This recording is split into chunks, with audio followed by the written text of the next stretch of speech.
À présent, l'émission Orthodoxie qui nous invite à suivre sa rétrospective annuelle 2017-2018.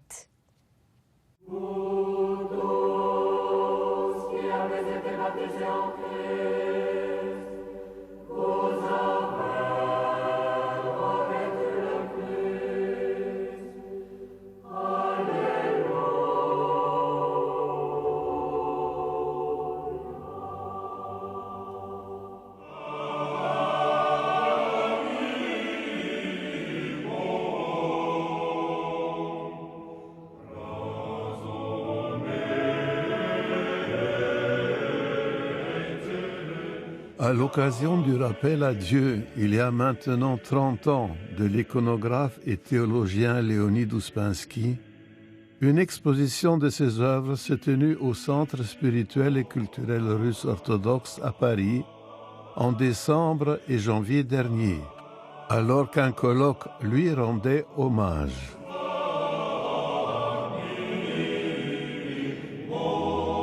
Anne Filipenko, restauratrice d'icônes et de tableaux, peintre d'icônes, professeure d'iconographie et surtout une élève de très longue date de Léonid Alexandrovitch. Je pense que ce qui est très intéressant chez Ouspensky, justement, c'est qu'il y avait à la fois la restauration et l'iconographie. Cette restauration des icônes anciennes, comme il était très connu, on avait à l'atelier de très belles icônes très anciennes, 15e siècle russe, grecque, byzantine. Eh bien, nous pouvions voir de visu, toucher une matière ancienne et constater, voir à quel point il y a beaucoup de liberté dans la peinture de l'icône, qu'il n'y a pas une recette, qu'il y a des styles différents, des approches différentes.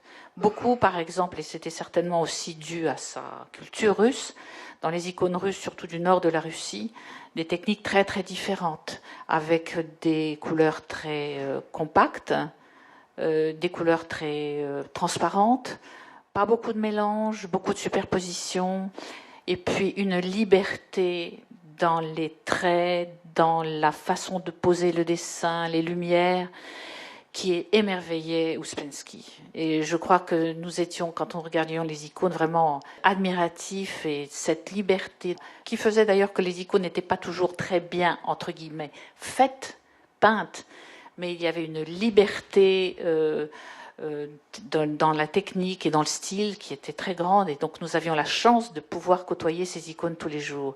Et donc après, quand on peint une icône, bien sûr, on a dans les yeux, dans l'esprit, ces techniques différentes. Et Ouspensky, je le voyais travailler tous les jours, je n'ai jamais vu avec à côté une photo d'icône, un modèle. Et il était toujours donc près de sa fenêtre, dans ce petit appartement, travaillant sur un tabouret en fait, très courbé, un dos bien droit. Jamais, bien sûr, n'a utilisé de calque, puisqu'il n'y avait pas de modèle. Ouspensky était quelqu'un de très simple, extrêmement naturel. Pour Ouspensky, il fallait créer. Donc il fallait être dans la tradition et dans la création. Et pour ça, je pense que ce qui était le plus important, c'est l'observation. Il fallait beaucoup regarder les icônes. C'était très très important. Moi, au bout d'un an d'études, j'arrivais toujours pas à comprendre comment il faisait ses plis. Dans cette exposition, on voit justement une évolution, ça c'est passionnant, c'est-à-dire que c'est un être vivant, une évolution de ces icônes, des compositions, de la pose des couleurs, des lumières. Et moi, j'ai été à une époque, justement la période entre les années 77 et 81, 82, je me souviens plus, où justement il peignait beaucoup, il utilisait beaucoup de transparence, de superposition et des couleurs vives, sans mélange. Et je pense que c'était vraiment ce qu'il cherchait, la lumière justement dans l'icône, la transparence. Il y avait aussi quelque chose d'extrêmement touchant, c'est son rapport au père Grégoire Krug. J'ai eu dès le départ, quand je suis rentrée dans son atelier, à restaurer les icônes du père Grégoire Krug. Et Ouspensky aimait beaucoup le père Grégoire, énormément. Il l'admirait. En même temps, il était très en colère contre lui, parce que le père Grégoire, quant à la technique, je ne sais pas s'il s'en fichait, mais il avait des techniques qui faisaient que ses icônes s'abîmaient très vite, ses peintures murales aussi, et ses fresques, pas partout peut-être. Mais donc, quand une icône, et ça a été très vite, donc dès les années 78, il y a eu des icônes du Père Grégoire qui sont venus à l'atelier, il me les donnait à restaurer. C'est ce qu'il y avait de plus difficile à faire. Donc, j'ai été pour ça, j'en ai toujours d'ailleurs. Ouspensky, lui, était très attentif à la qualité des produits qu'il utilisait. Leur appartement était conçu pour les icônes, en fait, et ils avaient un poêle qui lui servait justement au moment de vernir les icônes. C'est un vernis spécifique qu'il utilisait, c'est de l'olifa, c'est-à-dire de l'huile de lin cuite avec un cicatif. Il fallait réchauffer l'icône, il la mettait sous le poêle, il y avait un endroit, il réchauffait la surface de l'icône, puis il posait l'olifa qu'il remettait sous le poêle. Bon, ça durait à peu près une journée, et donc tout était propre avant, c'était un très gros stress pour lui. Je crois que c'est les seules fois où je le voyais se signer avant donc de mettre l'icône sous le poêle. C'est lui-même qui faisait son olifa. Ouspensky vraiment avait le respect de la personne qui allait recevoir l'icône ou l'église, et donc son œuvre, son icône dure dans le temps aussi. Pour Ouspensky, que de peindre l'icône, que de vivre sa foi, c'était pas une habitude, c'était tout le temps une remise en question. Il fallait creuser plus, comprendre mieux, vivre bien sûr dans l'église. Et c'était sa force et aussi son inquiétude, et peut-être aussi sa fragilité pour certains. Il se remettait en question très souvent. C'était pas quelqu'un, je ne le ressentais pas du tout comme ça en tout cas, quelqu'un qui se posait comme le maître, l'iconographe, qui savait tout et qui voilà, était au-dessus des autres. Pas du tout, du tout.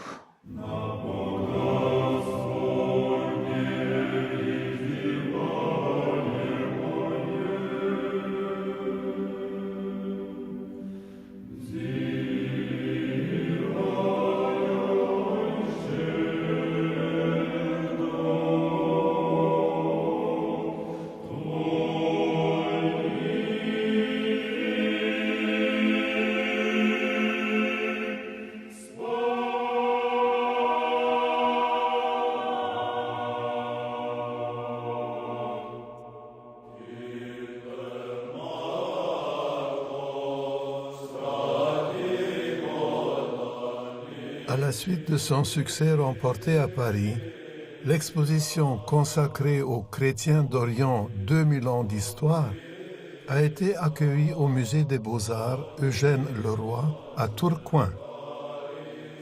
Dans une scénographie adaptée à ce lieu d'exception, l'exposition se révèle dans toute sa splendeur et s'affirme comme un moment privilégié à découvrir ou redécouvrir.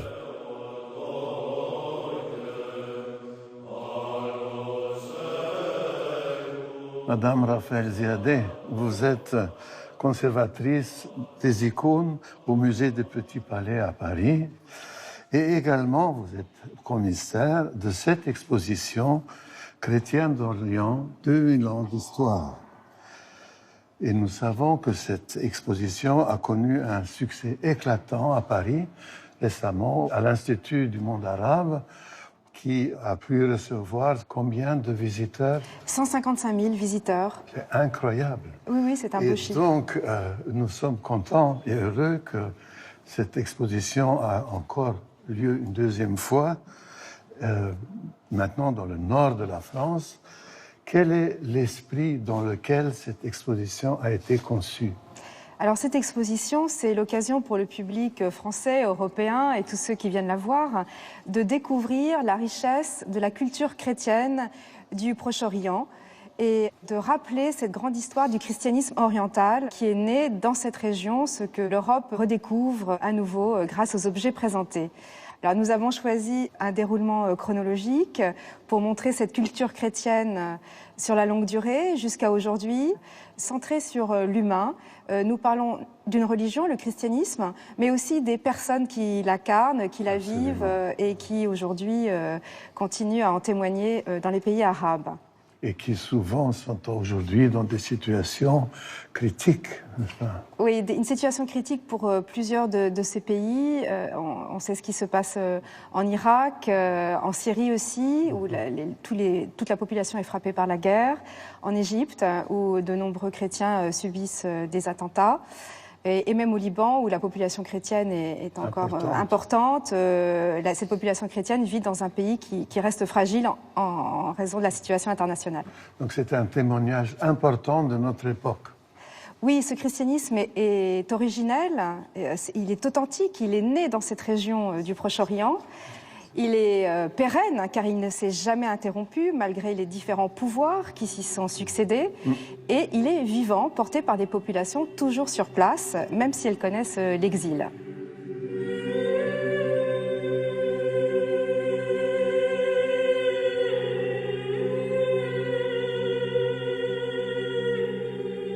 Monsieur Alain Derémaux, vous êtes directeur de recherche au CNRS.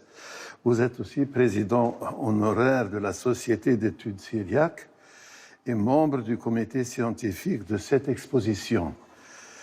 Quelle est la particularité de cette exposition? Pour moi, je suis très frappé de voir l'immense diversité des œuvres, des manifestations de la vie et de l'expression, je dirais artistique, quotidienne, liturgique, spirituelle et théologique de tous ces chrétiens, de ce très vaste monde oriental qui, encore une fois, n'est pas représenté dans toute sa totalité, évidemment, parce qu'il va très loin. Il va jusqu'au Caucase, il va en Inde, bon, et en Chine. Mais il est bien précisé qu'il s'agit du monde arabe chrétien. Voilà, nous sommes dans le monde arabe et il y a des trésors de ce qu'ont construit et bâti ces chrétiens. Par exemple, nous sommes devant une mosaïque qui est une mosaïque de pavement. Et là, on ne sait pas trop d'où elle vient. Je pense qu'elle vient de Syrie. Elle devait dater du 5e siècle aux environs. Et elle représente une église. Voilà, bon, c'est par excellence le lieu où les chrétiens se retrouvent. Alors, quand on la regarde très en détail, on voit qu'il s'agit d'une représentation du sanctuaire de l'église. L'intérieur, donc, de l'église. Nous sommes dans l'intérieur. Oui. Elle représente le sanctuaire, c'est-à-dire les deux colonnes qui marquent l'entrée du sanctuaire, avec les deux panneaux de chancel. D'ailleurs, il y a ici à côté un panneau de chancel qui vient de la région de Tyr au Liban. Ce sont ces plaques assez basses, à hauteur de mi-homme, et entre les deux colonnes, qui sont les ancêtres de l'iconostase. L'entrée dans le sanctuaire. Et l'entrée dans le sanctuaire. Alors, autour des colonnes qui sont terminées par des chapiteaux, et il y avait un linteau au-dessus, le rideau du sanctuaire. Ce rideau, c'est vous qui en savez plus que moi là-dessus, le rideau liturgique, qui n'est pas encore une fois le rideau pour cacher quelque chose aux fidèles, qui est le rideau qui symbolise le fait que au moment de l'Eucharistie, le ciel va être ouvert à la terre, va se dévoiler le mystère. C'est donc un symbole extrêmement important. Il est, comment dirais-je, en deux parties. Alors, parce que c'est anciennement déchiré. Voilà, le rideau était déchiré, le rideau du temple, évidemment.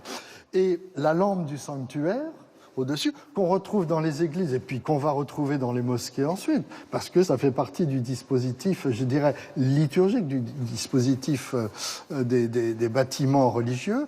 La porte qui est marquée au centre, alors la croix qui est au-dessus de l'autel, c'est le Saint des Saints, avec l'alpha et l'oméga, voilà, bien entendu. Et puis les oiseaux, là, qui sont bien.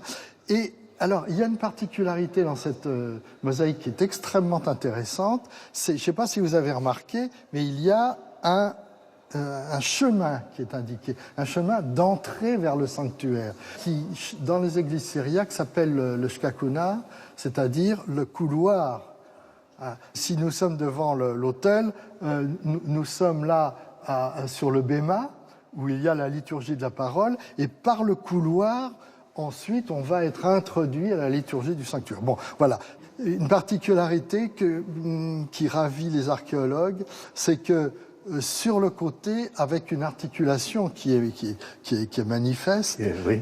sur la colonne, il y a Oui, il y a des charnières et il y a des volets. Et ça, j'avoue que je ne connais pas de dispositifs archéologiques conservés semblables. On n'en a pas trouvé de traces. Mais bon, voilà une attestation historique d'une église ancienne du 5e siècle.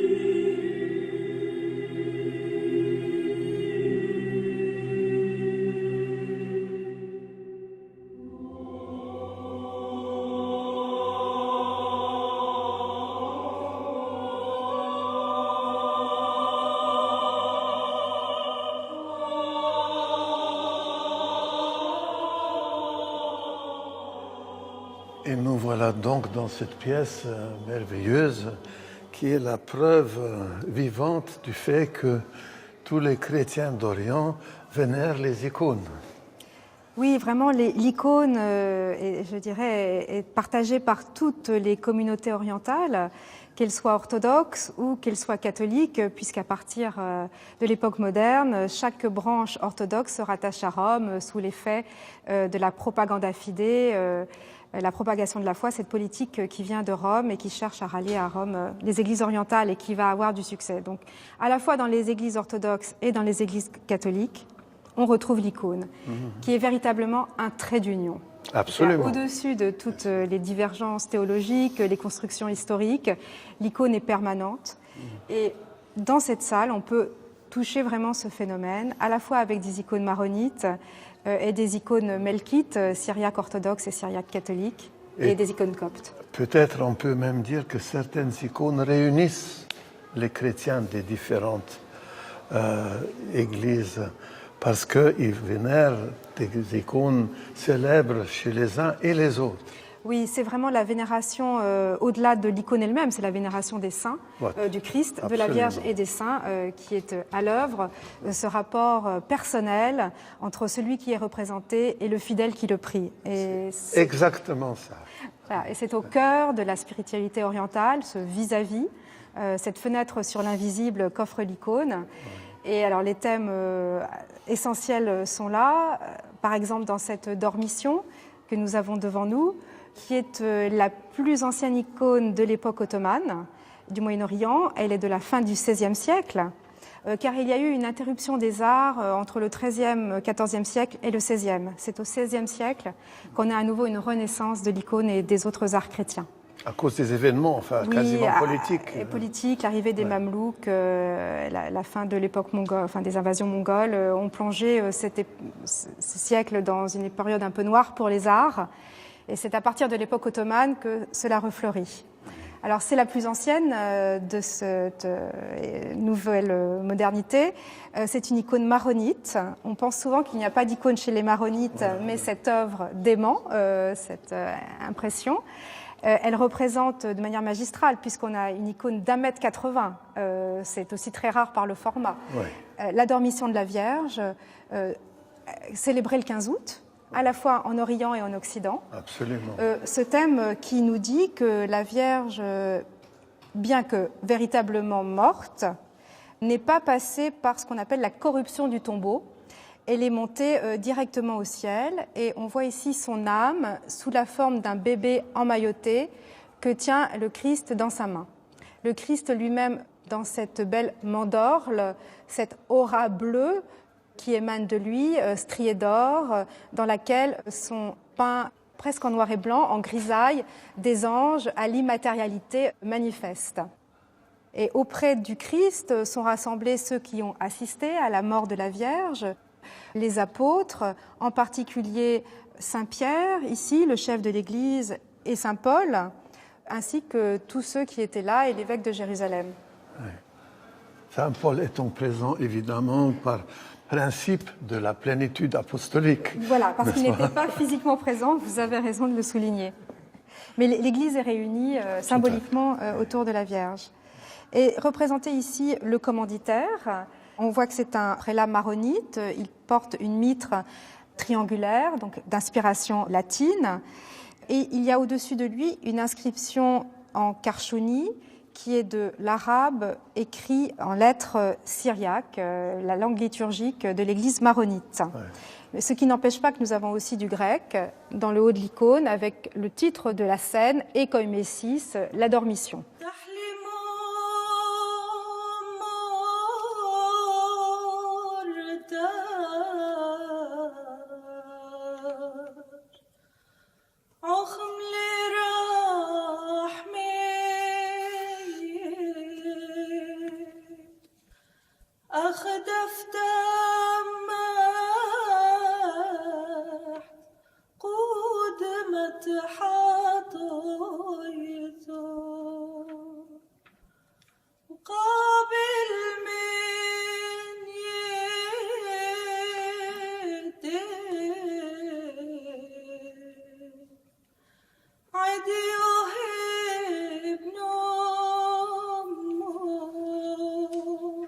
Et ici, pour souligner la diversité des images et des icônes représentées, visiblement un iconographe melkite qui a représenté la vie et le témoignage de Saint Georges avec certaines particularités. Vous avez trouvé tout de suite des inscriptions non seulement grecques pour le centre, la partie la plus officielle si on veut, et puis les petites scènes avec des inscriptions en arabe qui montrent bien que les fidèles qui venaient prier devant cette icône appartenaient à des communautés diverses.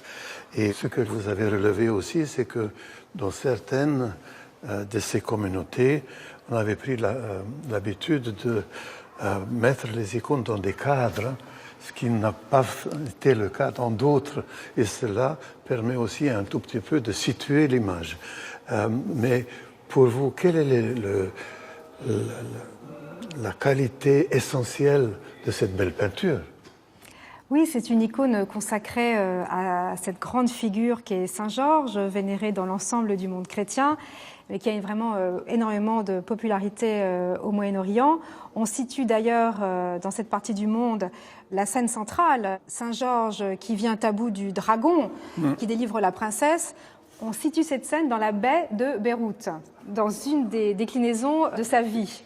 Donc on serait là dans la baie de Beyrouth, qui d'ailleurs dans sa toponymie garde le nom de Saint-Georges.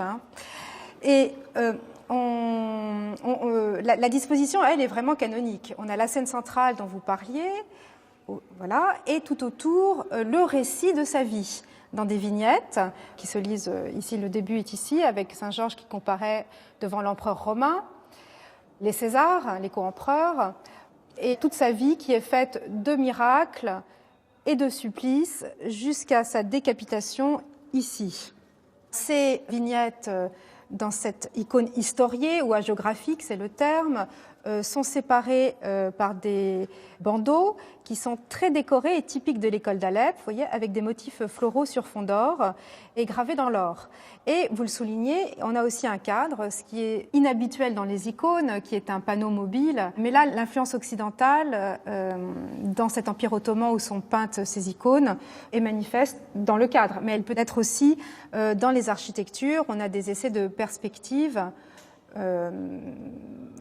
Par exemple ce rideau avec ses plis, son mouvement et lui d'influence occidentale, et probablement ce type de construction vient des gravures qui circulent dans les exemplaires envoyés notamment par les jésuites au Moyen-Orient.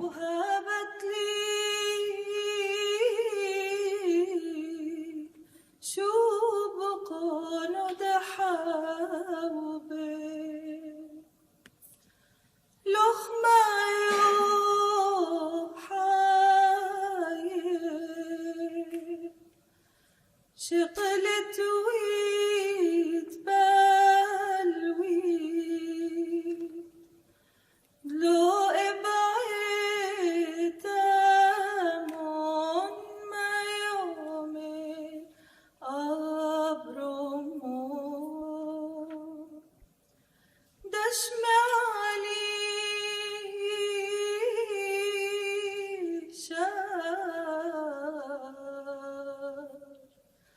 بدعتي